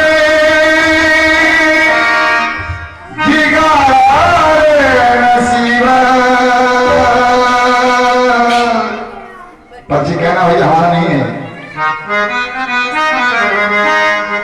हंसा के क्यों रुलाए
भक्त भगवान के सैकड़ों हैं मगर उनका सच्चा तलबगार कोई नहीं। जैसा भक्त प्रहलाद जैसे भक्त हुए हैं ऐसा भगवान का भक्त होना मुश्किल है। महाराज प्रहलाद के पुत्र हुए राजा विरोचन और विरोचन के पुत्र हुए राजा बलि। कहते हैं कि भक्त की परंपरा कभी समाप्त नहीं होती। अगर आपके घर में एक भक्त हो जाए तो परंपरा में भक्त होते रहते हैं। महाराज बलि भी भगवान का बड़ा भक्त हुआ। बलि राजा हैं लेकिन देवताओं से बैर है, देवताओं के यहाँ आक्रमण कर देते हैं, देवताओं का राजपाट छीन लेते हैं। देवता लोग भगवान से निवेदन करते हैं। भगवान ने सलाह दी कि देवताओं इस समय बलि बलवानी है, ऐसा करो तुम और दैत्य दोनों आपस में संधि करके समुद्र का मंथन करो। समुद्र में 14 रत्न हैं, उन रत्नों को निकालो और उसमें जो अमृत निकलेगा वो अमृत हम तुम्हें पिला करके अमर कर देंगे। महाराज दैत्यों के जो गुरु थे शुक्राचार्य जी, उनके पास अमृत संजीवनी विद्या थी और देवताओं के पास उस समय कुछ नहीं था।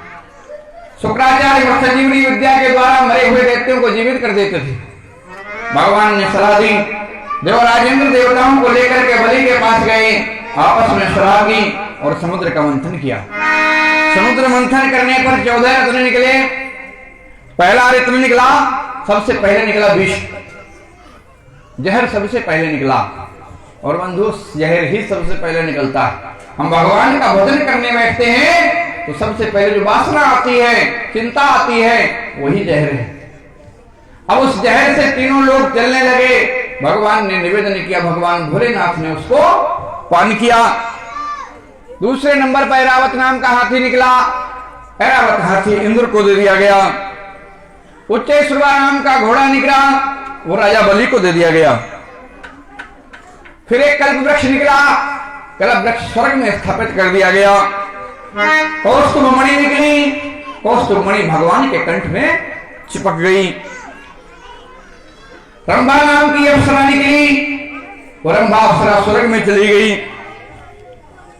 बारुणी नाम की मदिरा निकली, वो दैत्यों को दे दी गई। चंद्रमा निकला, चंद्रमा भगवान शंकर के मस्तक पर विराजमान हो गया। शंख निकला, शंख भगवान नारायण ने ले लिया। धनुष निकला, धनुष भी विष्णु भगवान ने ले लिया। महाराज कामधेनु नाम की गाय निकली। कामधेनु गाय निकली तो ऋषियों ने कहा, महाराज हम अग्निहोत्र करते हैं, जंगल में रहते हैं, ये कामधेनु हमें दे दी जाए। कामधेनु ऋषियों को दे दी गई। लक्ष्मी जी निकली, लक्ष्मी जी हाथ में वरमाला लेकर के निकली। अब लक्ष्मी को जिसने देखा वो चाहने लगा कि लक्ष्मी हमें मिल जाए। कौन ऐसा जो नहीं चाहता कि लक्ष्मी हमें मिले? लक्ष्मी को सब चाहते हैं, लेकिन लक्ष्मी उसे चाहती है जिसकी इच्छा उसके तरफ नहीं है। लक्ष्मी ने वरमाला लेकर के चारों तरफ देखा तो अकेले नारायण जो है क्षीर सागर में लेटे थे, जाकर के उन्हें को माला पहना दी।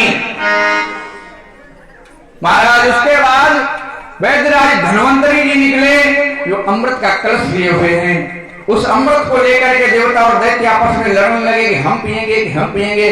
भगवान नारायण ने मोहिनी रूप धारण कर लिया और मोहिनी रूप धारण करके देवताओं को अमृत पिला दिया। सूर्य और चंद्रमा के बीच में एक राहु नाम का दैत्य आ गया। जब दोनों के बीच में बैठा था, भगवान को पिलाना पड़ा।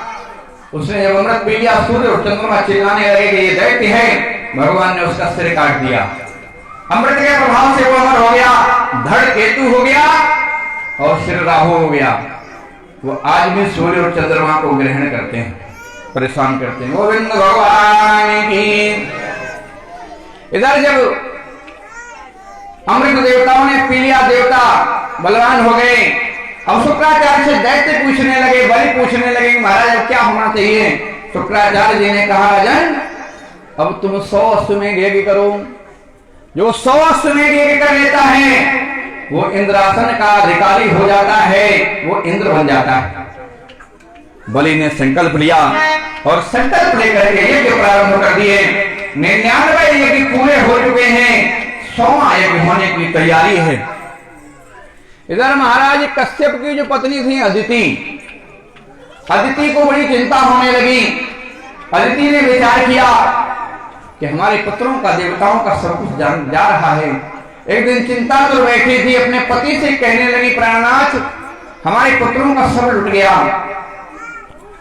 कोई उपाय बताओ। महाराज कश्यप जी ने अपनी पत्नी को पयोव्रत का उपदेश दिया।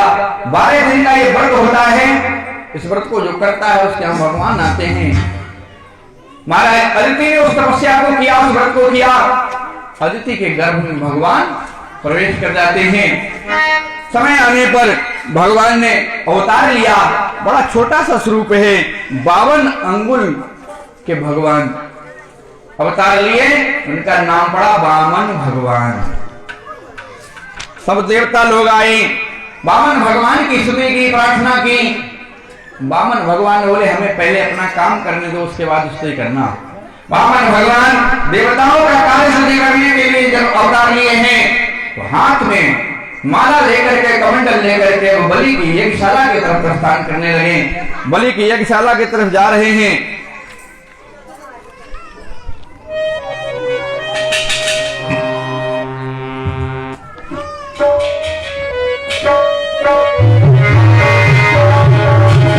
सच्चिदानंद स्वाधीन ब्रह्मा बच गए फिक्र के चुगल में, रह गए समित कर विश्वरूप के बलवानी अंगुल में।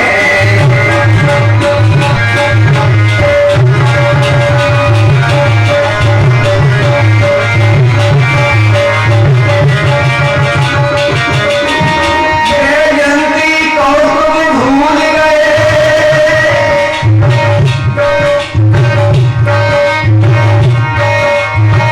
जयंती को तुम भूल गए, केवल तुलसी की माला है। ब्रह्मांड दबाने वाले तब नहीं बदल माला है।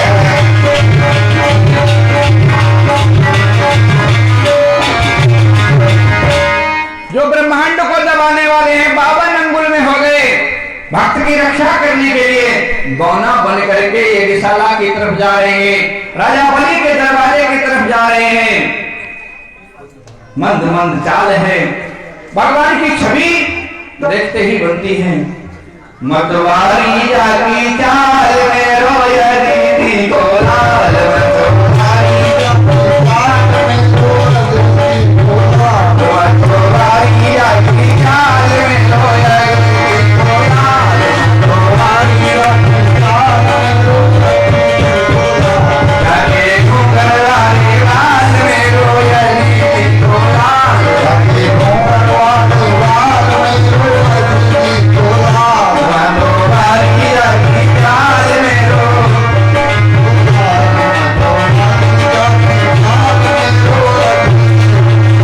जाके होठ लाल लाल में रोया गोपाल, जाके होठ लाल लाल में रोया गोपाल, जाके होठ लाल लाल में रोया दीदी को लाल, जाके होठ लाल लाल में रोया दीदी को लाल। संग खेले ग्वाल बाल गोपाल गोपाल, संग खेले ग्वाल बाल गोपाल, मतवारी जाकी चाल में रोया दीदी को लाल, मतवारी जाकी चाल में रोया।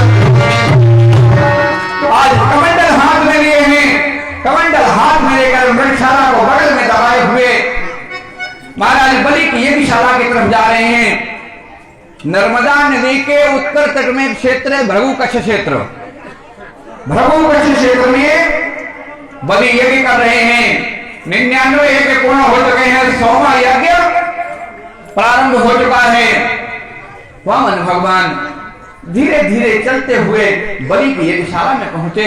जब बलि की यज्ञशाला के पास पहुंचे, भगवान की शोभा को देख करके, भगवान के रूप को देख करके सभी मोहित हो जाते हैं। राजा बलि की गए दुअरिया, राजा बलि की गए दुअरिया, वो भेखरिया बन के राम, वो भेखरिया बन के राम। राजा बलि की गए दुअरिया, राजा बलि की गए दुअरिया, वो भेखरिया बन के राम, वो भेखरिया बन के राम। राजा बलि की गए दुअरिया, राजा बलि की गए दुअरिया, वो भेखरिया बन के राम, वो भेखरिया बन के राम।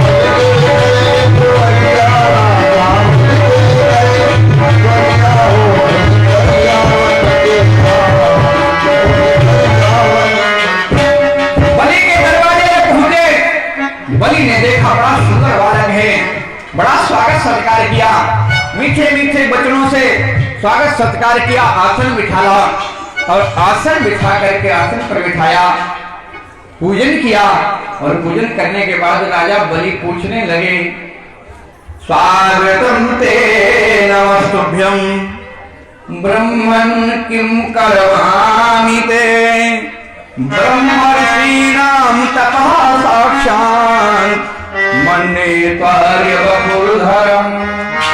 आपका स्वागत है महाराज, आप कहां से पधारे हैं, मैं आपकी क्या सेवा कर सकता हूं। बड़े स्वागत सत्कार से भगवान वामन कहने लगे, बलि आप जो कह रहे हो वो वास्तव में आपके लिए शोभा देता है, आपका तो वंश ही ऐसा है। वंश की बड़ाई देखो, किसी से अगर कुछ मांगना है, किसी से अगर कुछ मांगना है, कुछ करवाना है, तो चाहे भले ही उसके अंदर बुराई भरी पड़ी हो, बुराई मत बताओ, अच्छाई बताने लगो, उसकी प्रशंसा करने लगो। जब बड़ाई करोगे तो खुश हो जाएगा।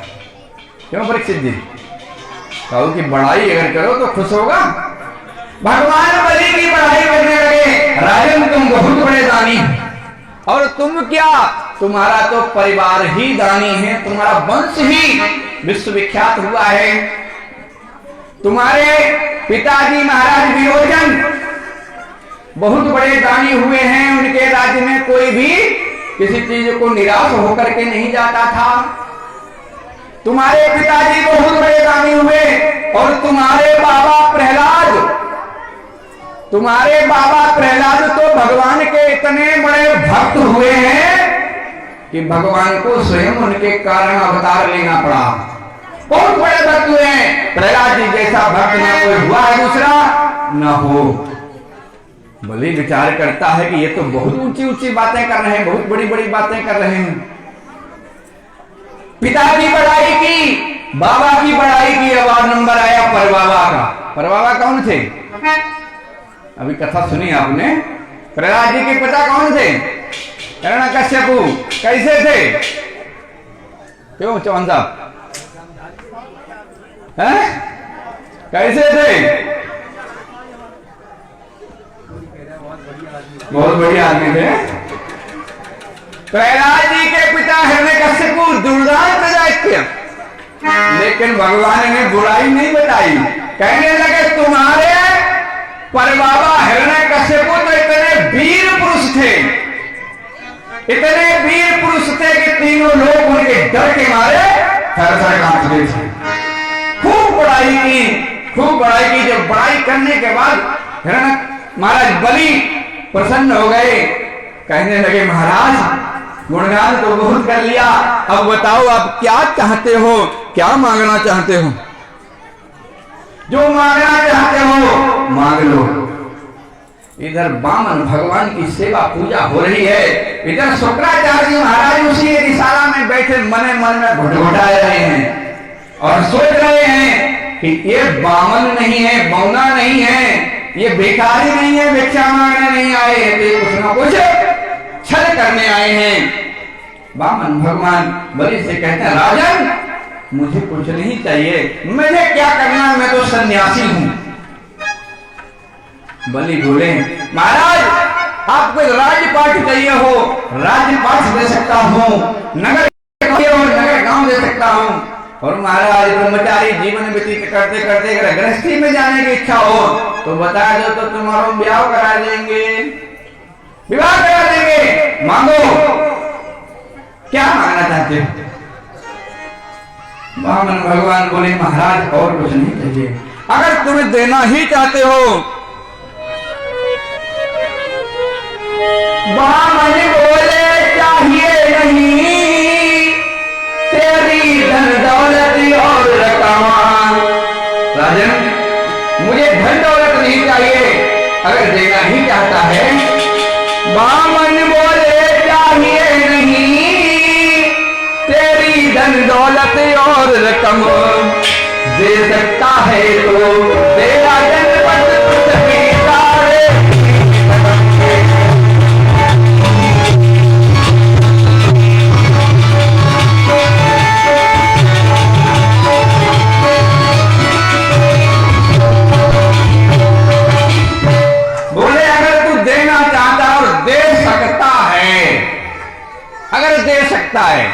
प्रेशर नहीं है, दबाव नहीं है। अगर तू दे सकता है, देने में सक्षम हो तो और कुछ नहीं चाहिए। हमारे पास कुटिया नहीं है भजन करने के लिए, हमें केवल अपने कदम से 3 कदम पृथ्वी चाहिए। बलि ने भगवान की तरफ देखा और हंसने लगा। बोले बातें तो बहुत लंबी चौड़ी कर रहे थे, बातें तो बहुत लंबी चौड़ी कर रहे थे, 3-4 पीढ़ी की का व्याख्यान दे रहे थे, प्रशंसा कर रहे, मांगो तो का मांगो, 3 कदम पृथ्वी। अरे मांगना था तो राजपाट मांग लेते। मांगो भूमि धेनु धनु कोसा सर्वसु देहि आरु सहोगा।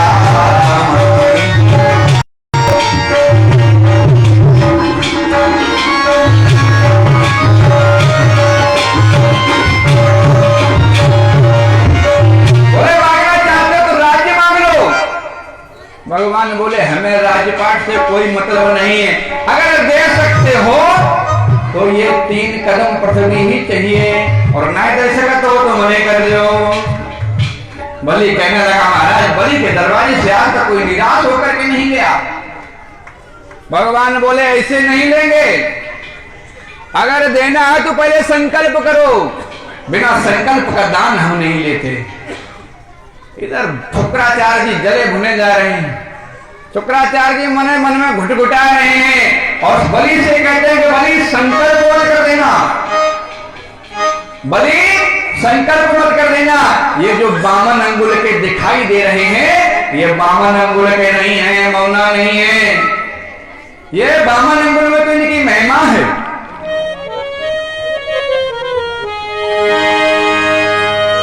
बामन अंगुल में छिपी हुई महिमा है विष्णु बिहारी की, 3 कदम पृथ्वी केवल लीला है लीलाधारी की।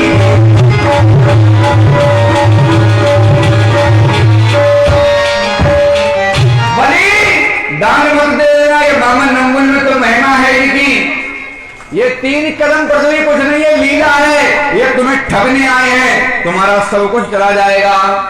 ये बेकारी नहीं है, ये विश्व बिहारी हैं, ये तुम्हें लूटने आए हैं। बलि कहने लगा महाराज हम जो यज्ञ कर रहे हैं वो इसीलिए तो कर रहे हैं भगवान का दर्शन हो। अरे बलि से ज्यादा भाग्यशाली और कौन होगा जिसके दरवाजे स्वयं वामन भगवान स्वयं मांगने आए हैं। ऐसा भाग्यशाली कौन होगा जिसके दरवाजे स्वयं भगवान हाथ फैला रहे हैं। गुरुदेव मुझे दान करने से मत रोको।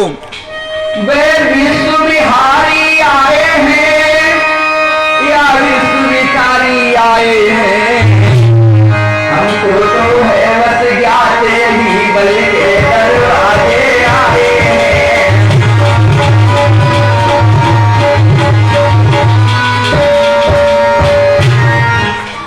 महाराज हमारे दरवाजे मांगने आए हैं, हम दान करेंगे, दान करने से मत रोको। शुक्राचार्य बहुत समझा रहे हैं। देखो जब दान करने से कोई व्यक्ति रोकता है, अच्छा काम करने से कोई व्यक्ति रोकता है तो उसका नतीजा खराब होता है। बहुत समझाया, तेरा सब कुछ चला जाएगा, लेकिन बलि नहीं माना, बलि नहीं माना तो शुक्राचार्य को क्रोध आ गया और उसी समय श्राप दे दिया कि तेरा सब कुछ लुट जाए।